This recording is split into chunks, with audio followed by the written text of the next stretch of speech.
Welcome to the Soulful Insights podcast. I'm Tandy, your host. Today's topic is a crucial aspect of mental and emotional health, but it is one that is rarely talked about, and that is healing the inner child. If you're listening to this podcast, you likely have some understanding about this topic, but in this episode, I want to give you a brief overview of what inner child healing is and the powerful effects that this amazing work can have. I also am going to just give you some examples of experiences that I had and an example of how that would look during an inner child healing session, so you can kind of see how this would play out, and hopefully it will give you a little bit deeper insight in how to approach this amazing work. So, inner child healing involves going into a meditative state in the beginning. And I do this in a very ceremonial way when I guide people through these sessions or when I do them for myself. I usually do an entire connecting with the divine, grounding yourself, and protecting your energy with unconditional love, which is the way that I often will do the protection side of this. So we get you into a really good state. We ground you. We connect you to the divine. We get you in preparation so that you are ready to do this work. I will often use healing stones during this work. There are several that I really like, and it really depends on the individual that I'm working with. Sometimes we'll use snowflake obsidian or prehnite. I really like Apache tears. I've used Apache tears myself during some of this work, which helps you face past traumas with courage. They have a lot of just very subtle energetic properties that can help. And it really depends on the client that I'm working with, if that resonates with them or not. But I really do like using those healing stones during sessions, and I do use them myself. So there's a lot of prep work that goes into this. Sometimes, so if I'm doing a session for myself or with a client, I will go into a short journaling session where we will kind of just set some intentions. And this doesn't mean I don't want you to bring into your mind what healing you're going to do. Like, come into it with, I'm going to heal this situation, because really, honestly, your higher self knows what needs to come up. What is the most pressing issue in your life? And you may look at something that you remember from your childhood and say, this is a huge issue for me. This was traumatic or whatever. And have this idea in your logical mind that this is the thing that needs to be healed. When in reality, there might be something that's more subtle. But what happens is this healing builds upon itself. And so what you might look at something, the biggest trauma that happened to you, and say, yeah, that needs to be fixed, which absolutely it does. But what you may not understand is that big thing that your logical mind is thinking of might be a little bit overwhelming to try to heal right now. And so when we get into this meditative state, we get you in this space of unconditional love and support, and we allow your higher self to present to you a situation from your childhood that was a defining moment in your life. This may be a smaller thing. It might have been just an experience with a bully that you had that you haven't even thought about in years. But that moment may have actually caused you to believe certain things about yourself. You may not look at that and say, oh, that was a trauma. You might not see it that way, but it may have been a moment that caused you to believe certain things about yourself, or created certain thoughts, or contributed to certain default programming in your life. And we need to slowly work through a lot of these things before we deal with these big things. And a lot of times as you go through this healing process and we go through these journeys, you become healthier, you become more whole, and you become more able to then dive deeper into these bigger traumas. If you experience physical abuse or you experience something really big, when we get you into a better mental state by going through these smaller things, you're going to be more able to then see these larger things from a better perspective, and you're going to get deeper healing. So just remember that when we're going into, when I have my clients do this intention work before they go into a healing session, those intentions are, I'm experiencing anxiety. I've had a really hard time focusing. I can tell that something's coming up for me. And so those intentions may be to alleviate some of that anxiety or to alleviate some things, emotional things that are kind of coming up for you rather than a specific situation. And that's how we approach the beginning of this inner child work. And then your higher self brings in this situation. So we go back to this, we're in our meditative state. We've prepped ourselves. We're very grounded. We're very connected to the divine. We're in our space. And now we are looking at this situation that your higher self has presented to you from your childhood that created a negative pattern or belief system that is still affecting you as an adult. At times, the circumstances that are brought into your mind might be bigger or not. You may not have remembered them, like we said. Allow your mind to be guided into that situation. So let's say your higher self has brought a situation to you that you're like, oh, I haven't even thought of that in years. Like, why is this the situation that's being... We don't want to judge, okay? This is a non-judgmental zone. Everything is for your highest good. Everything is valid, okay? So instead of being like, oh, I hadn't even remembered that. I never thought of it again. That's okay. Allow your mind to be guided into that situation. And you're going to witness that situation, especially if it's a smaller one. If we have a very large traumatic situation, we may not witness. We may not do that. Because we're not here to re-traumatize someone or have someone relive something. That's not what we're doing, okay? But in this situation, in this example, this is a situation you haven't really remembered. It wasn't traumatic for you. So in this situation, we're going to have you witness what is going on. And you're just asking questions in your mind. What is it about this situation that has made it the most important thing that I need to heal right now?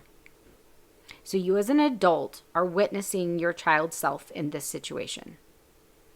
You come into that situation with your inner child. You witness. You provide the love, the support, and the adult perspective that your inner child needed at that time. And you will notice that answers will come to your mind as you ask, what is it about this situation? Just be curious about it. And you will be told what it was in this situation that created a pattern that needs healing. Now, as I said, if we were dealing with a deeper trauma, we would not witness, okay? You're brought to an age. And so I just want to give an example of a bigger trauma. So one of the experiences during inner child work that I had was a very profound trauma, okay? So when I got into the meditative state, my higher self brought me to an age. And I was like 5 years old. And I see my 5-year-old self. And all I have to do is ask, what is it at this 5-year-old age that needs healing? I don't experience anything. I don't witness anything. It's just brought into my mind that it was the sexual abuse at 5 years old. I know what that is. I don't need to relive that. I don't need to think about it. My adult self does not need to witness that, okay? So in this situation, all I see is my little 5-year-old self in her cute little frilly dress that my mom had sewn for me. And that's what I see. But I know at 5 years old, I know what she went through. Okay, this sweet little girl. So in this situation, instead of witnessing, you come in as your adult self and you provide that child with what she needed at that time. So me and my little 5-year-old self are in a room together. And I am interacting with my 5-year-old self. And I am telling her that she is loved, that she is safe, that I am here for her. I will tell her maybe this had nothing to do with her. This had nothing to do with her value or any of that. So you will be guided in what your inner child self needed to hear, and you will be guided to what support you need. Okay? So hopefully that gives you an idea of, depending on what we're dealing with the inner child, whether we're going to witness. You need to witness if it's something that you're not exactly sure why you're there. Then it's okay to witness that and be like, oh, this boy pushed her down, or, whatever. And that kind of created a way of thinking about herself at that time that just needs to be transcended, and explain to her that this little boy, this was about him, this, you know what I'm saying? Whereas a big trauma like my 5-year-old self doesn't need to be witnessed. She just needs to be loved. She needs to be held. She needs, to be seen at that time, and your higher self will guide you into what is needed. Okay? So we're going through being that adult in that moment that you needed. And another aspect of this is rewriting the narrative about what happened.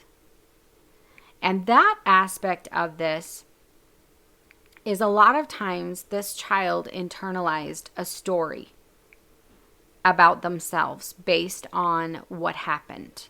Based on if you were bullied throughout a period of your childhood, or whatever it was that happened, you may have internalized that you're not good enough.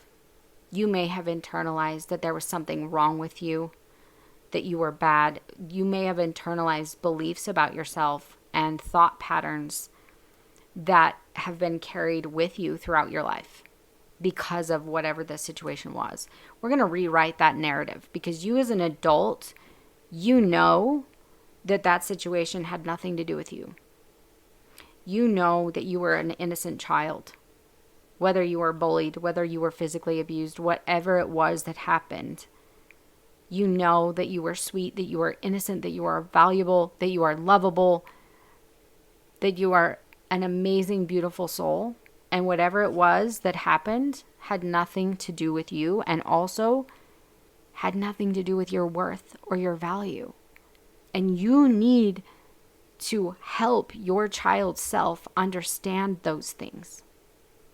That's what I mean when I say rewrite that narrative. Rewrite that in your brain. You are worthy. You are valuable. You are needed. You are loved. You are intelligent. You are capable. Tell your child whatever it is, that inner child, whatever it is that is needed.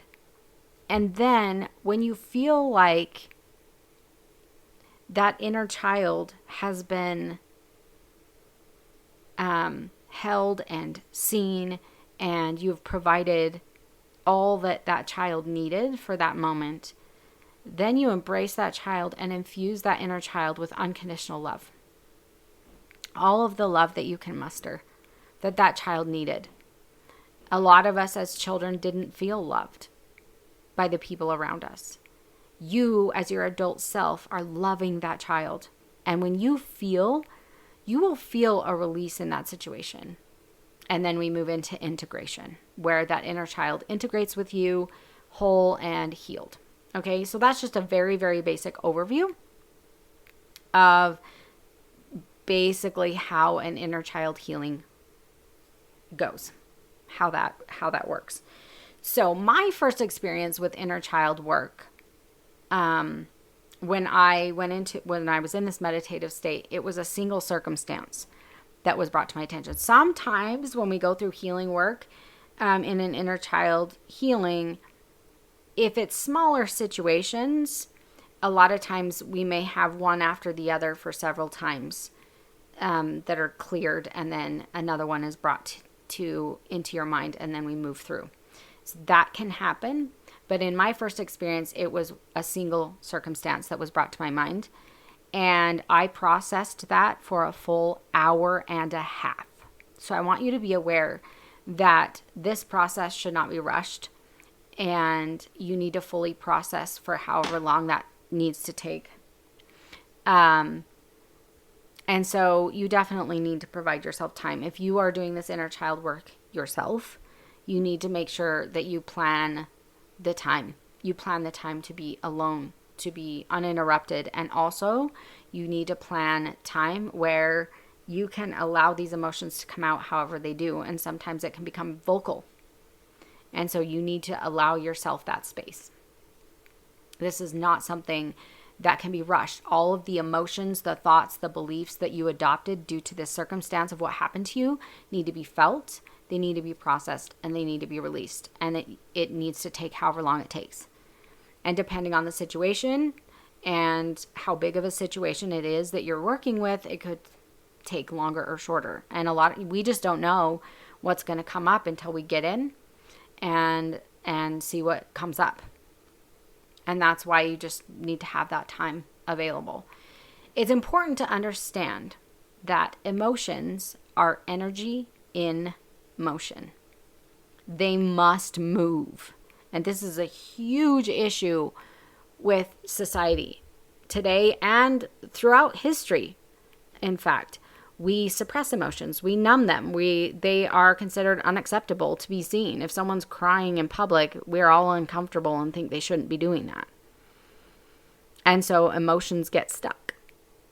And when they get stuck, we experience ruminating thoughts, intrusive thoughts, anxiety, depression, a host of uncomfortable mental and emotional symptoms, sometimes even physical symptoms that are due to stagnant emotional energy.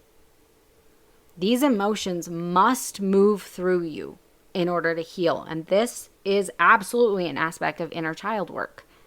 This is a key element of any meditative healing journey that is aimed towards emotional and mental well-being. During inner child work, as these emotions come up, it is crucial that they be experienced uncensored, raw, and real. This is something that was very difficult for me during my first session because we are not used to being uncensored and raw. That is not acceptable in society. You need to keep it all down, pretend like everything's okay, even if it's not, which is extremely unhealthy, but that's how we've created society. And so it can be really difficult to be really uncensored and really raw during these sessions. And this inner child work topic hits very close to home to me because as a physical and sexual abuse survivor, this is something that I have had to do many, many times. My first experience with inner child work was about 20 years ago in 2004. So during my pregnancy, and 2004 was a couple of years after my son was born, so I had been going through a lot of different types of treatment, therapies and whatever, trying to find healing. So it was a couple of years before I actually discovered what really ended up working for me. So during my pregnancy, in late 2001, early 2002, with my second child, I had 2 surgeries, both of which I was fully awake for, and they profoundly triggered trauma from my childhood. Predominantly trauma of sexual abuse. And I was not in a good headspace when my son was born because I was trying to cope with this trauma that had resurfaced. And then unfortunately, about 6 weeks after his birth, I had some experiences that caused a mental health spiral that sent me back into self-harm and other behaviors that I had long since abandoned from my teen years. So, of course, in this space, very, very, very dark time in my life, I went obviously to therapy. I was put on antidepressants, and I even did a stint in a psych ward, which was an absolute disaster. And that psych ward was profoundly psychologically abusive, and I still have fears from that come up at times. So I don't want to focus on the trauma that was inflicted. when I was in the mental health system because it's not going to provide any benefit to anyone. So I'm not going to focus on that, but I want you to realize the desperate place that I was in to find health and healing. The focus of this podcast is on healing. And so I want to focus on the modalities that provided an avenue of healing beyond anything I could have imagined. But I was in a worse place than I'd ever been after therapy, after antidepressants, after psych ward. But it was a host of synchronicities that happened that led me to find a woman who offered cranial sacral work along with guided meditation healing. She lived over an hour away from me. Her office was over an hour away from me. I think it was almost an hour and a half drive. But I was desperate at this point. I had tried everything. I had gone the mainstream route and ended up worse off than when I started. So I was desperate to find relief from unrelenting, tormenting thoughts, anxiety, self-hatred, self-harm, all kinds of stuff that was going on at this time. My first session was 90 minutes long, and it was the most beautiful healing experience I had ever had in my life. I went into her office riddled with tormenting thoughts, anxiety, tension, and suffering that I thought I would live with for the rest of my life. As she took me into a meditative state, she just guided me to allow my higher self to bring into my mind what needed to be healed at that time. And I saw my 8-year-old self. And I saw how the situation at that age had shaped a lot of the beliefs that I had about myself. This whole process, this whole meditative journey that she took me on seemed short. It just seemed to progress quite quickly. I did not realize how long I spent in that meditative state, feeling and expressing thoughts and emotions in my mind as I was processing things. I never had to say anything out loud. And this is the way that I facilitate healing journeys with my clients as well. Nothing is expressed verbally unless they want to. And in this case, I didn't want to. It was all expressed in my mind. And I continued until all of the emotions were released. And there are different markers, visual markers, that you will notice during the meditation that will let you know when it is complete. When I opened my eyes, I was shocked that this session had lasted 90 minutes. The most amazing aspect was I walked out of her office that day feeling like I was on cloud 9. My anxiety was gone. For the first time in years, I felt happy, truly happy. This was my first experience with powerful healing modalities that can bring about healing on every level of your being. I realized that there are modalities that provide a loving, safe, supportive environment where you can go deep inside of yourself to find the healing from within. Now, I don't want to portray that this idea that a single session heals everything, because that's generally not how this works. Over time, you will notice, so I had this session and I was on cloud 9 walking out, because that was the thing that needed to be released on that day. But over time, you will notice that anxiety starts to come up again. Or you start struggling a little bit with depression, or you start struggling with different mental or emotional symptoms start coming back up. And instead of fighting it or trying to numb it, I want you to see it as a messenger. It doesn't mean something's wrong. It doesn't mean that your healing session didn't work. It means we cleared that and you have a space of time of healing afterwards. And once you are ready, another something will come up. And so you just see this as a messenger. When you start to have ruminating thoughts, anxiety, you're starting to feel a little bit depressed, it's time to ask what these thoughts and emotions are trying to tell you. What is the message? So I now know that when these thoughts and emotions rise up, it's time for me to do another session. I now do my own meditative sessions, and every single time I find clarity, healing, and relief. And then you have a space of time, and then, and sometimes it's a short amount of time, and then as the healing progresses, that space of time between healing sessions gets greater and greater and greater.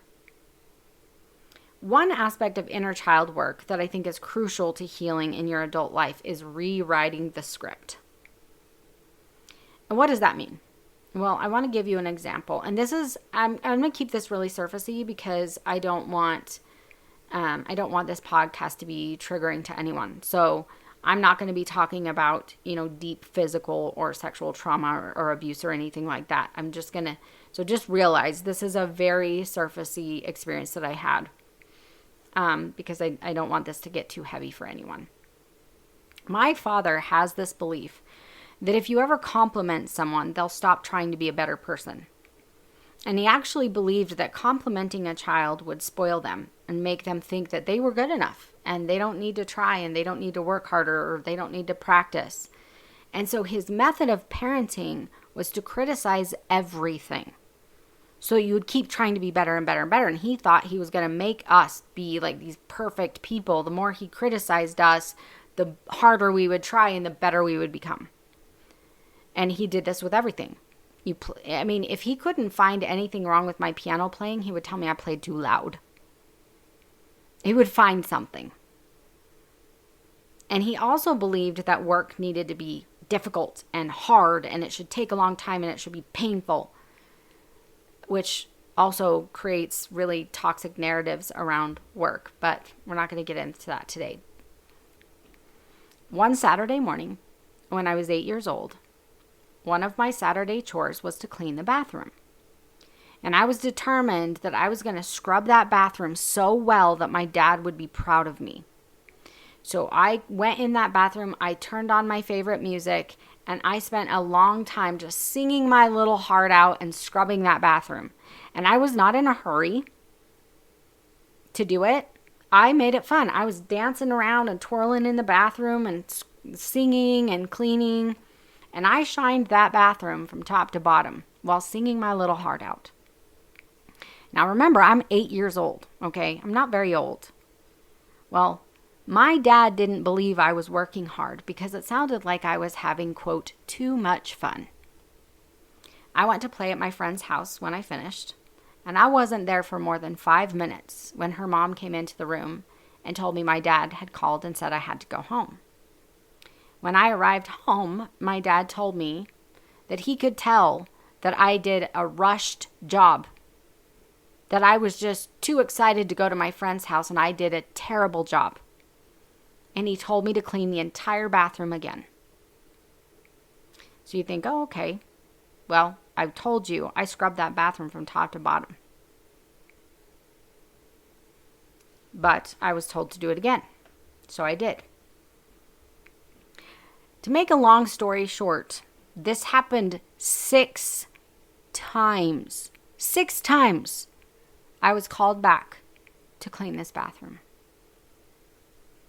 I knew that my dad was being unreasonable. This was ridiculous. I knew that I had scrubbed every square inch of that bathroom as an 8-year-old. And this is probably one of the most mild experiences that I had as a child because most of my mistakes involved violence. This one did not. However, this experience, along with many others throughout my life, as I told you, if he couldn't find something wrong, he'd tell me I played the piano too loud, made me feel like I could never be good enough. Over the years, I developed a deeply ingrained default belief that I was never good enough. Nothing I did was ever good enough. Why? Because growing up as a child, it wasn't. According to my dad, nothing I ever did was good enough. I even got grounded for 3 months for missing one assignment. Didn't matter that I have an A in the class. You miss an assignment, grounded for 3 months. Okay? This belief system affected me throughout my adult life. This is a very basic example of where inner child work is needed. You could look at this example and say, that's not really trauma, obviously. I just had to go and clean the bathroom 6 times. So This might not seem like a dramatic situation, but it created a belief system in me. It started that default programming of you're not good enough. This was not the only situation, though. And you'll find this as you get into this work. You will find that this is why, if I was getting into it, I'd be like, well, yeah, I mean, that was annoying, but I don't know that I need to heal that. Yes, you do. And the reason is because that was a part. That day of having to clean that bathroom 6 times was a part of a greater message sent throughout my childhood. Every single time I did something, I was doing it wrong. And so we're going to go back and we're going to heal each one of these things. And we are going to retrain your brain and rewrite your default programming that you are good enough. That this had nothing to do with you. That's what this is about. And this simple example of where inner child work was needed is going to help me rewrite that default programming. So you get in there and you say, okay, if this needs to be healed, let's do it. No judgment. If it's something being brought into your mind, then let's do it. If my higher self brought me to that situation and then brought all of those thoughts of never being good enough into my mind, this is where this healing work begins. As an adult, then we go into, as an adult, what can I tell my inner child?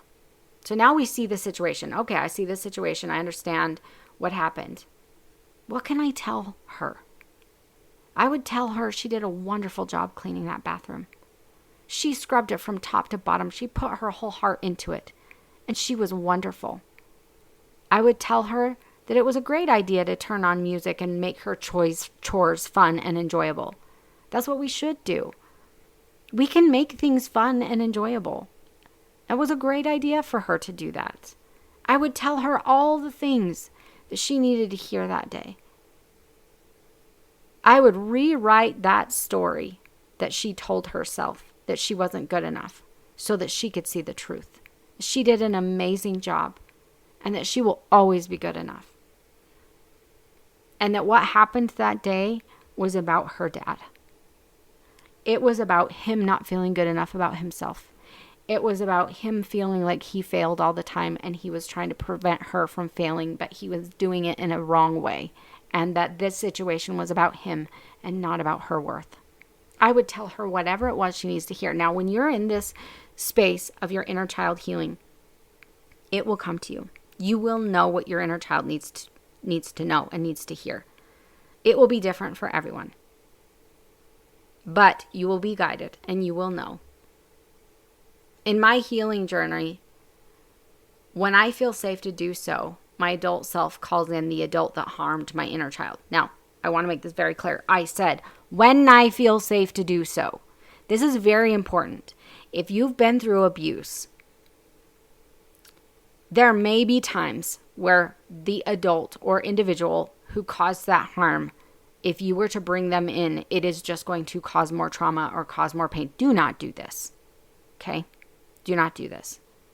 If that's the case, do not do this. You need to know inside yourself that you are safe at all times. And if you don't feel safe, don't go there. Okay? But in this situation, this was my dad, and I felt very safe to call my dad into this situation. So I did. I called my dad in. I'm standing next to my inner child, and I gave my dad a piece of my mind. And my inner child is sitting there. I want her to realize the truth of what's going on. I do not censor myself. I will yell. I will swear. I will say whatever I feel like I need to when I do this. And remember, like I said, you need to feel safe to be able to do this. If not, don't bring the person in. You can still say whatever you need to say, but you don't need to have this person come in. It's only if you feel safe to do so. In this case, I let my dad know in no uncertain terms that he was wrong. I stood up for my inner child, and I let him know this was about his toxic beliefs and that it was completely inappropriate, and I just let him have it. And you know what? You will feel inside yourself that inner child standing a little taller and realizing that they weren't the problem because Your inner child is now watching you stand up against someone that harmed them. You will feel this inside, you really will.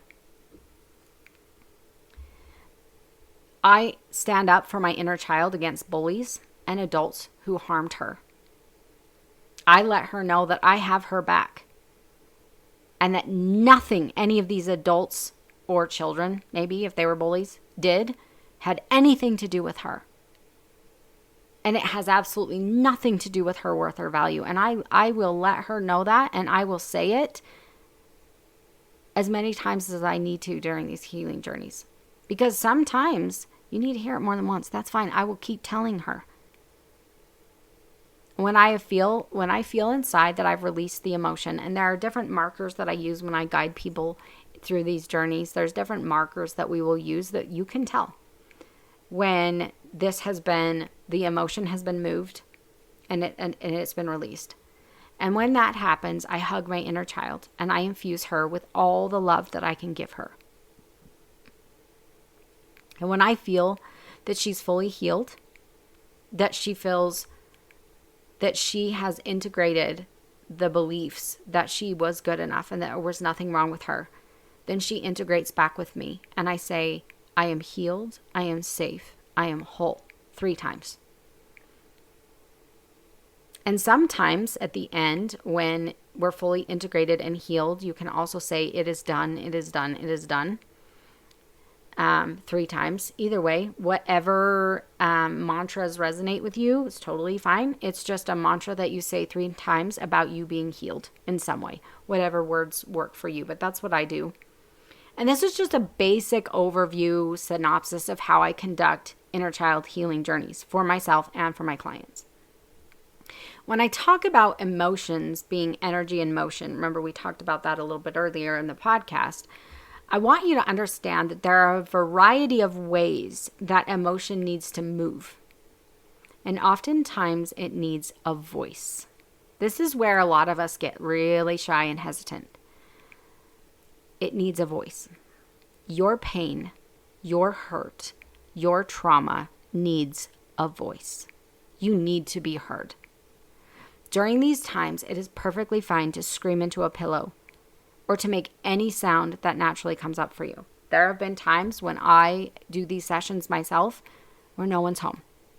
My daughter's at school, my husband's at work, and I have done it out loud, not into a pillow. I'm screaming in my room. I'm yelling at somebody. I am swearing at them. I am telling them all the things. And that's fine. I know this can be very difficult for women who have suppressed emotion for so long. You try to put on a brave face and pretend like you're okay, even when you're not. This is not the time to do that. This is the time to say, I'm not okay, and I'm going to voice it in any way that I need to. In order for your healing to be complete, you must give it a voice. You must allow yourself to feel and express in whatever way you need to express until that emotion moves through you and the wave of the intensity subsides.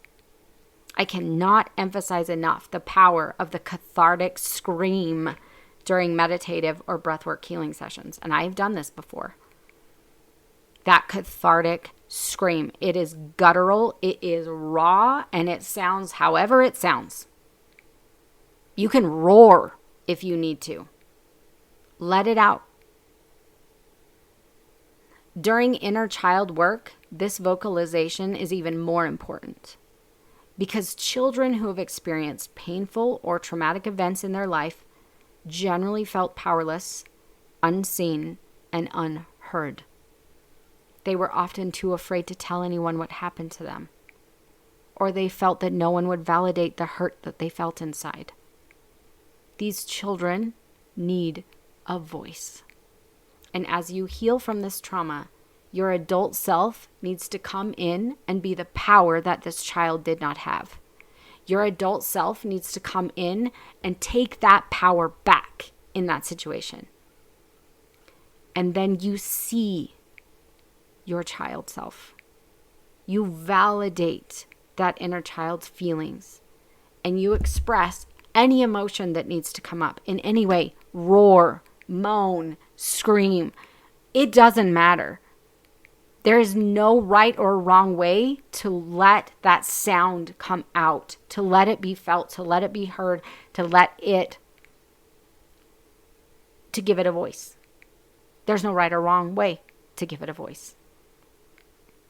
I have experienced everything from yelling and swearing at a perpetrator to screaming, moaning. I've experienced it all during these healing sessions. And every time I let it come out however it does. No censorship at all. This is not the time to be polite. Let this inner child healing practice be raw, unfiltered, and real. After inner child sessions, this is extremely important. You need to have a period of integration. And there are 2 steps to integration. The first step of integration is to stay in your meditative position. If you are sitting up, if you are laying down, whatever it is. And I usually have my clients, and I do this myself as well, in very comfortable blankets, pillows, very, very comfortable. As you open your eyes, stay where you are and just allow your body and mind to integrate to your surroundings, looking around. Ground yourself in the present moment and just breathe in that healing. Stay in that peaceful space for a little bit. You've just gone through a major healing journey and you just need to reacclimate. Don't just jump up and go about your day. You need to have that time afterward. After you feel like you've integrated and kind of connected yourself back into the present moment, when you feel ready, then we move into intuitive journaling. And depending on my meditative journey, how deep it was, or the type of journey that I had been on, I may take more or less time during this part of the session. There have been times I've spent an hour and a half in my journaling part of the session. It really just depends on what is coming up for you. Do not skip this part of the process. It is crucial to solidify the healing process and the new patterns that you are creating. And if you just get up and walk away, you're going to forget. You are going to forget what happened. And partially what's going to happen is the healing's not going to be complete. You're going to forget, and you're probably going to have to go through some part of this again. We are solidifying this by writing it down. You can refer back to it if you need to. But during this time, you write what you experienced during your journey, any new thoughts, insights, beliefs, anything that came up for you during your session. And you'll find that during this time, immediately after a session, you're very spiritually open to new insights around this situation and the beliefs and patterns that were created. So it's really important to take the time to write down all of your new insights, new thoughts, new feelings, the way that you're rewriting this story within yourself. This is where the healing work really begins to take hold. It's not just the session.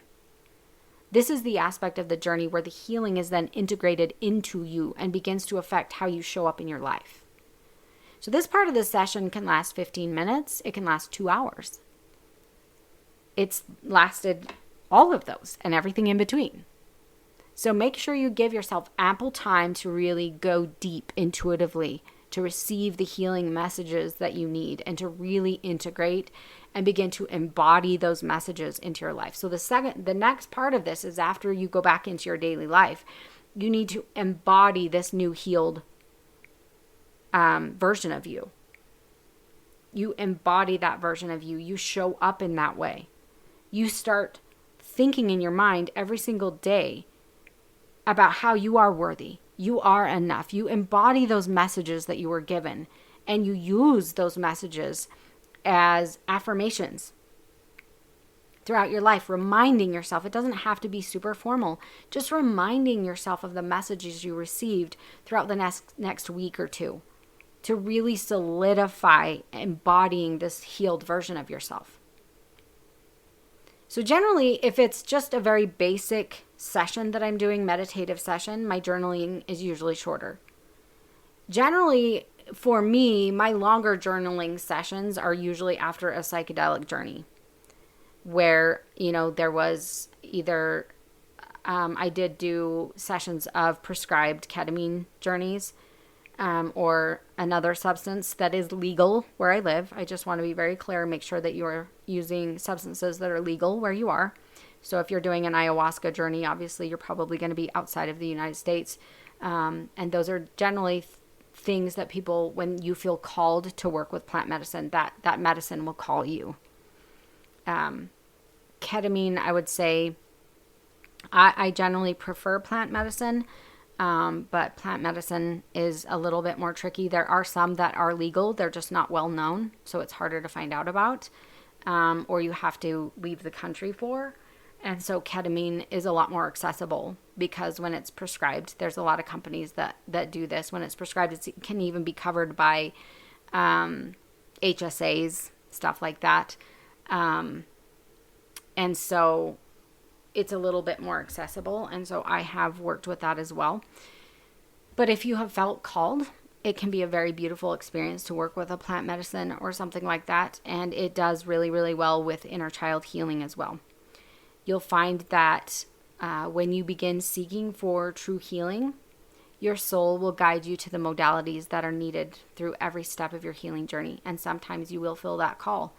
You will feel that call from Mother Ayahuasca. You will feel that call from a plant medicine.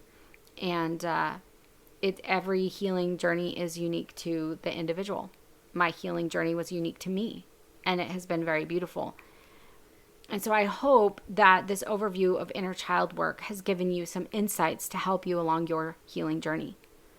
I do offer inner child healing sessions for those who reach out to me. It's not something that I currently advertise, as I have very limited space available. But if you're interested in learning about inner child healing journeys, you can visit my website, which is aurasoulinstitute.com. So that is Aura Soul, SOUL Institute.com. And you can contact me there and just ask for information about inner child healing journeys if you are interested. And I would love to talk to you about that. So as we wrap up today's journey into inner child healing, remember that reconnecting with those tender, vulnerable parts of yourself is a powerful step towards wholeness. Healing the wounds of your past allows you to step into the present with more compassion, love, and understanding for yourself and others. It's not always an easy path, but it is a very transformative one, leading to deeper self-awareness and emotional freedom. So take the time to nurture that inner child, embrace the growth, and trust that each step forward is part of your healing journey. Thank you for joining me today, and until next time, keep honoring your inner light.